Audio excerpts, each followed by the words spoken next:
Buddhism, a path of spiritual awakening, offers a profound understanding of the human condition. At its heart lie the Four Noble Truths, a framework for navigating life's complexities. These truths, first shared by the Buddha over 2,500 years ago, provide a map for awakening. They illuminate the nature of suffering, its causes, and the path to its cessation. Buddhism emphasizes compassion, wisdom, and ethical living. It invites us to cultivate inner peace and extend kindness to all beings. The teachings of the Buddha encourage us to look deeply into our own experiences. Through this introspection, we gain insight into the nature of reality. This journey of self-discovery leads to liberation from suffering. The Buddha's teachings are not mere philosophical concepts. They are practical tools for transforming our lives. By understanding and applying the Four Noble Truths, we can find lasting happiness and freedom.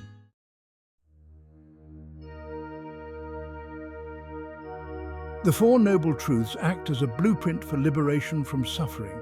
They provide a step-by-step guide to understanding and overcoming the challenges of human existence.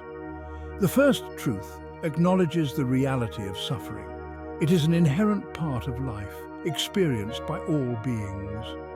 The second truth identifies the root cause of suffering, craving, or attachment. We cling to pleasurable experiences, fearing their loss. We push away unpleasant experiences, wishing they were different. This clinging and aversion create a cycle of dissatisfaction. The third truth offers hope. Suffering can cease. By uprooting the cause craving, we can experience true liberation. This liberation, known as nirvana, is not a place but a state of being free from suffering. The fourth truth reveals the path to liberation, the Eightfold Path. This path, consisting of 8 interconnected principles, guides us towards ethical conduct, mental discipline, and wisdom.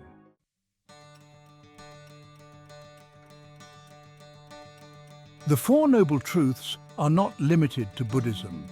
They are universal truths applicable to people of all backgrounds and beliefs. Regardless of our cultural or religious upbringing, we all experience suffering. We all yearn for happiness and peace. The Buddha's teachings offer a way to understand and transcend the human condition. They provide practical tools for cultivating inner peace, developing compassion, and living a meaningful life. The journey towards enlightenment begins with a simple step: acknowledging the truth of suffering. By recognizing the impermanence of all things, we can begin to loosen the grip of attachment. As we cultivate wisdom and compassion, we create the conditions for lasting happiness. The Four Noble Truths are a gift, offering a path to liberation from the cycle of suffering.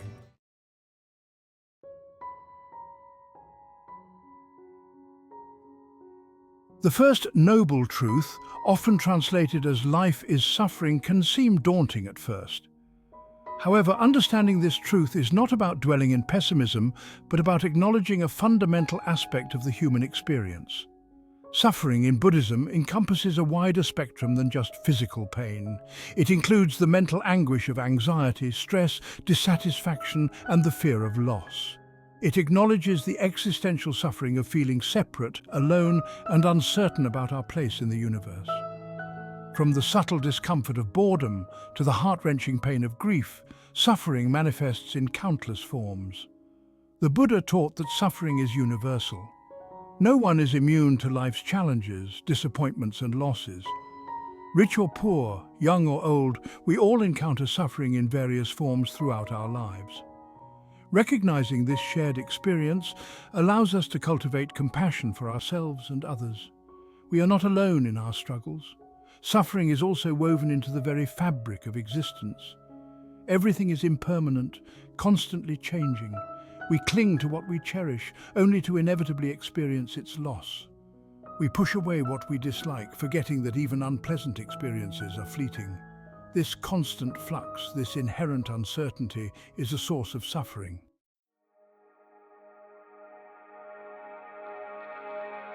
Section 2, Beyond Physical Pain.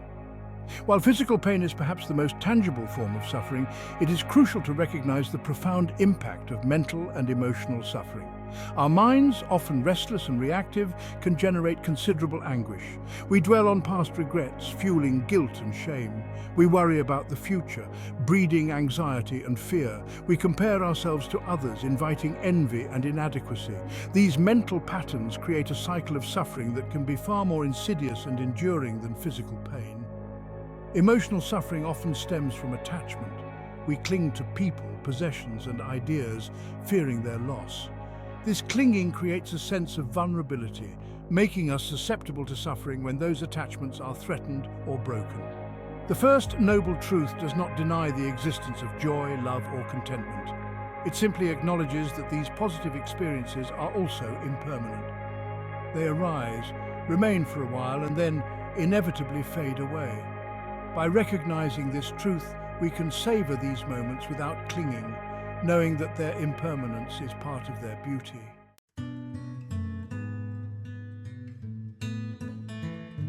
Section 3. The impermanent nature of reality. Understanding the impermanent nature of reality is central to grasping the first noble truth. Everything is in a constant state of flux. Our bodies change, our minds change, relationships change, and the world around us is in perpetual motion.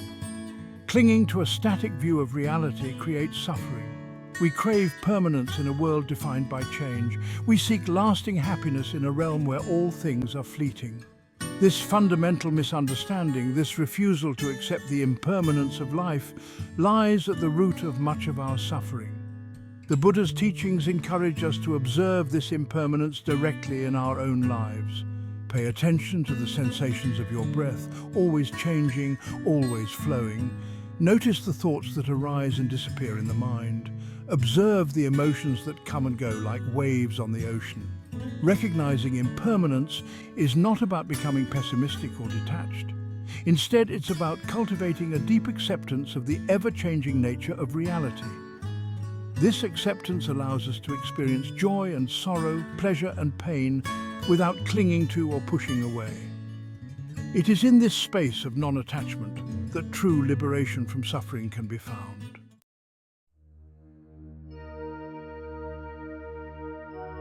Section 1. The nature of craving. The second noble truth delves deeper into the human condition, identifying the root cause of suffering, craving, or tanha in Pali. This craving is not simply desiring pleasant things, it's a deep-seated thirst, a clinging to impermanent phenomena as if they could provide lasting happiness. We crave sensory pleasures, material possessions, recognition, and even the continuation of our own existence. We fear their loss, clinging tighter, creating a vicious cycle of desire and dissatisfaction. This attachment to impermanent things binds us to suffering. Craving often stems from a sense of lack, a belief that we are incomplete or inadequate. We chase after external objects, experiences, and achievements, hoping they will fill the void within. However, this pursuit is ultimately futile. True fulfillment cannot be found in the impermanent realm of sensory experience. The Buddha taught that craving arises from ignorance, a fundamental misunderstanding of the nature of reality. We fail to recognize the impermanence of all things, clinging to fleeting pleasures and resisting inevitable changes. This ignorance perpetuates the cycle of craving and suffering.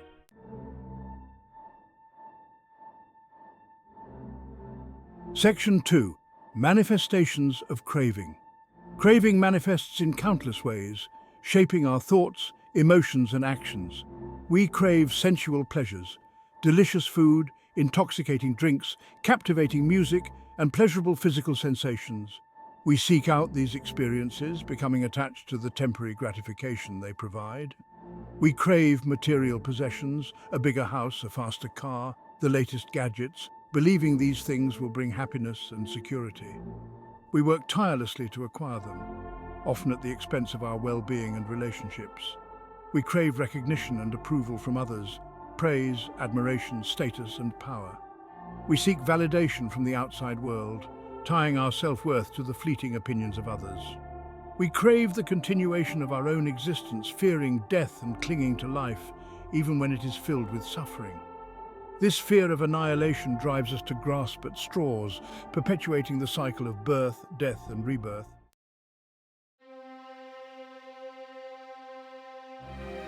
Section 3. From craving to suffering. The second noble truth reveals the direct link between craving and suffering. When our desires are fulfilled, we experience temporary satisfaction, but it is always fleeting.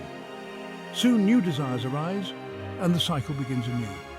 This constant chasing after gratification leads to a state of perpetual dissatisfaction. When our desires are unfulfilled, we experience disappointment, frustration, and even despair. We may become angry, resentful, or envious of those who have what we lack. This aversion, this pushing away of unpleasant experiences, is also a form of craving. We crave a reality different from the one we are experiencing. The second noble truth does not advocate for a life devoid of pleasure or enjoyment. It simply encourages us to examine the nature of our desires. Are they driven by a deep-seated sense of lack, or are they arising from a place of contentment and gratitude? By understanding the nature of craving and its role in creating suffering, we can begin to free ourselves from its grip. This liberation requires cultivating wisdom, mindfulness, and compassion. It involves learning to find joy and contentment in the present moment without clinging to fleeting pleasures or resisting inevitable changes.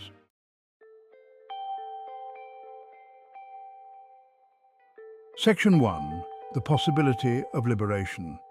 The third noble truth offers a message of hope. Suffering can cease. This cessation of suffering, known as nirvana, is not a distant paradise or a reward for good behavior. It is a state of being attainable in this very life by uprooting the cause of suffering, craving. Imagine a life free from the constant yearning, the clinging and aversion, the fear of loss, and the dissatisfaction that colors our experiences. This is the promise of the third noble truth, liberation from the cycle of suffering. The Buddha taught that nirvana is not an empty void, but a state of profound peace, wisdom, and compassion. It is a state of being fully present, fully alive, free from the distortions of craving and aversion. The third noble truth does not suggest that we will never experience unpleasant sensations or difficult emotions. Rather, it points to the possibility of experiencing these challenges without being overwhelmed or imprisoned by them. By eradicating craving, we break free from the cycle of suffering. We no longer create the conditions for our own suffering.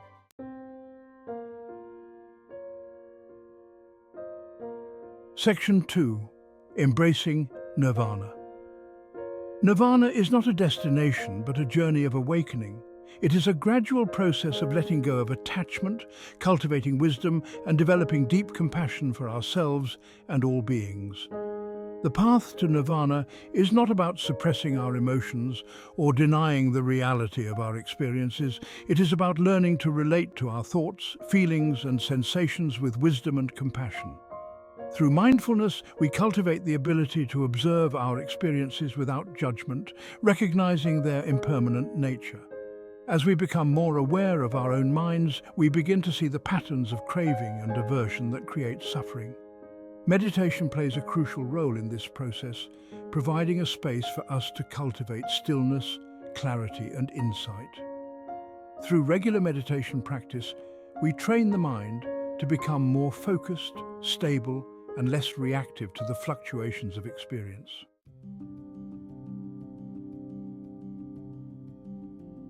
Section 3. Cultivating the Path. The Buddha provided a clear and practical guide to achieving nirvana, the Eightfold Path. This path, consisting of 8 interconnected principles, provides a framework for ethical conduct, mental discipline, and wisdom. The Eightfold Path is not a set of rules to be followed blindly, but a set of guidelines for living a life that is conducive to awakening. It is a path of continuous learning, growth, and transformation. By cultivating right understanding, we begin to see the world through the lens of the 4 noble truths. We develop a clear understanding of the nature of suffering, its cause, and the possibility of its cessation. Right thought encompasses cultivating wholesome thoughts that are free from greed, hatred, and delusion. It involves developing thoughts of loving kindness, compassion, and equanimity. Right speech encourages us to speak truthfully, kindly, and with awareness. It involves refraining from gossip, harsh words, and divisive language. Our words have the power to harm or to heal. By practicing right speech, we cultivate harmony in our relationships and in the world around us.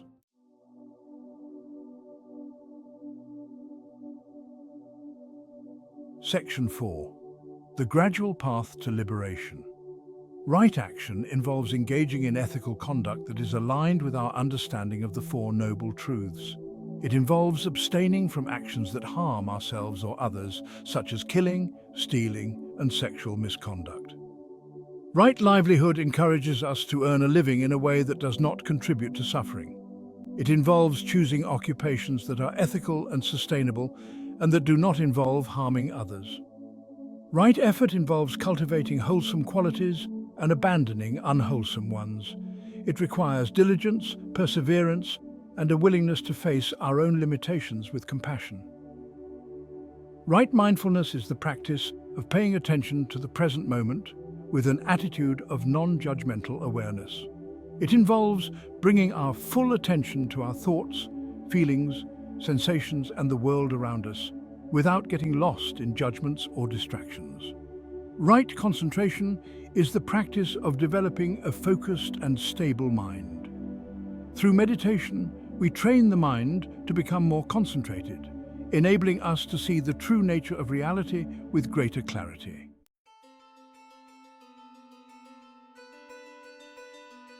The Fourth Noble Truth reveals the path to liberation from suffering, the Eightfold Path. This path, often depicted as an eight-spoked wheel, is not a linear progression, but an interconnected set of principles that work together to cultivate wisdom, ethical conduct, and mental discipline. Each element of the Eightfold Path supports and reinforces the others, creating a holistic approach to spiritual development. It is a path of continuous learning, growth, and transformation, leading us towards greater freedom and fulfillment. The Eightfold Path is not about achieving perfection overnight. It is about making a sincere effort to cultivate these qualities in our daily lives, recognizing that progress is often gradual and non-linear. With patience, perseverance, and compassion for ourselves, we can embark on this transformative journey. By understanding and practicing the Eightfold Path, we begin to unravel the complexities of our own minds. We develop the wisdom to see the true nature of reality, the ethical foundation to live in harmony with others, and the mental discipline to break free from the cycle of craving and aversion.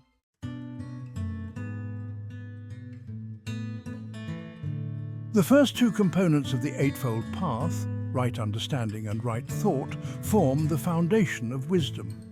Right understanding involves developing a clear and accurate view of reality based on the Four Noble Truths. It is about seeing the world through the lens of impermanence, interconnectedness, and the understanding that suffering arises from craving. Right thought encompasses cultivating wholesome thoughts that are free from greed, hatred, and delusion. It involves developing thoughts of loving kindness, compassion, and equanimity. Our thoughts shape our perceptions, emotions, and actions.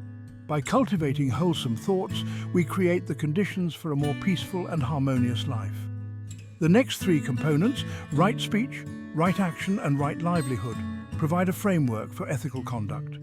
Right speech encourages us to speak truthfully, kindly, and with awareness, refraining from gossip, harsh words, and divisive language. Our words have the power to harm or to heal. By practicing right speech, we cultivate harmony in our relationships. Right action involves engaging in ethical conduct that is aligned with our understanding of the Four Noble Truths. It involves abstaining from actions that harm ourselves or others, such as killing, stealing, and sexual misconduct. Our actions have consequences, both for ourselves and for others. By practicing right action, we create a more just and compassionate world. Right livelihood encourages us to earn a living in a way that does not contribute to suffering. It involves choosing occupations that are ethical and sustainable, and that do not involve harming others. Our work is an integral part of our lives.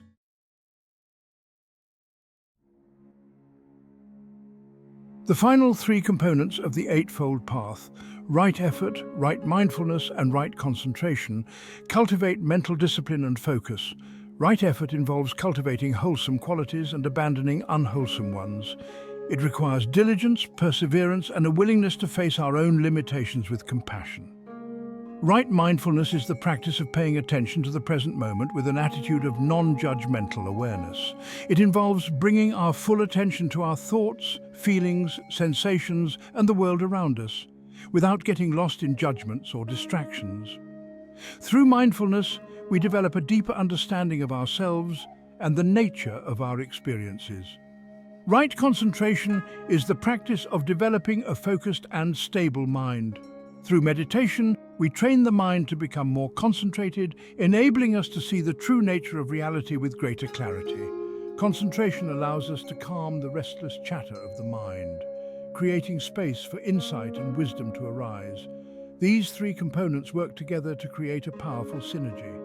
Right effort provides the energy and determination to stay the course, while right mindfulness allows us to see clearly the patterns of our minds. Right concentration provides the stability and focus to break free from unwholesome habits and cultivate wholesome ones.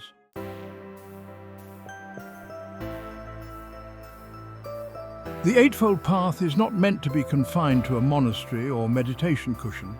It is a practical guide for living a more awakened and fulfilling life, applicable in every moment, no matter our circumstances. We can practice right speech in our interactions with family, friends, and colleagues. We can practice right action in the choices we make about how we spend our time and money. We can practice right livelihood in our careers, choosing work that is aligned with our values. And we can cultivate right mindfulness and right concentration throughout our day, bringing our full attention to even the most mundane tasks. The Eightfold Path is not a destination, but a journey, a lifelong process of learning, growth, and transformation. There will be times when we stumble, times when we fall short of our aspirations. But the path is always there for us, inviting us to begin again, to renew our commitment to living a life of greater wisdom, compassion, and freedom.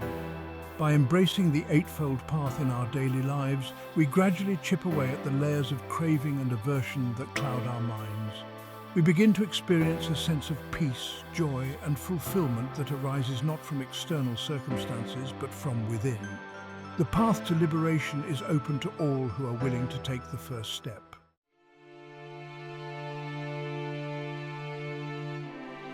The Four Noble Truths, the very cornerstone of Buddhist teachings, offer a profound roadmap to navigate the complexities of human existence. They illuminate the universal experience of suffering, its root cause in clinging and craving, and the possibility of liberation. This liberation, known as nirvana, is not a distant paradise but a state of being attainable in this very life. The Eightfold Path, a practical guide to embodying the Four Noble Truths, empowers us to cultivate wisdom, ethical conduct, and mental discipline. It's a path of continuous learning, growth, and transformation, leading us toward greater freedom and fulfillment. The journey along the Eightfold Path is deeply personal and requires patience, perseverance, and self-compassion. There will be challenges, moments of doubt, and times when we stray from the path. But the teachings remind us that every moment offers a new beginning, a chance to return to the practice, to begin again with renewed intention. As we deepen our understanding and practice of the Four Noble Truths and the Eightfold Path, we begin to experience the transformative power of the Buddha's teachings. We develop a different relationship with suffering, recognizing its impermanence and our own inherent capacity for liberation.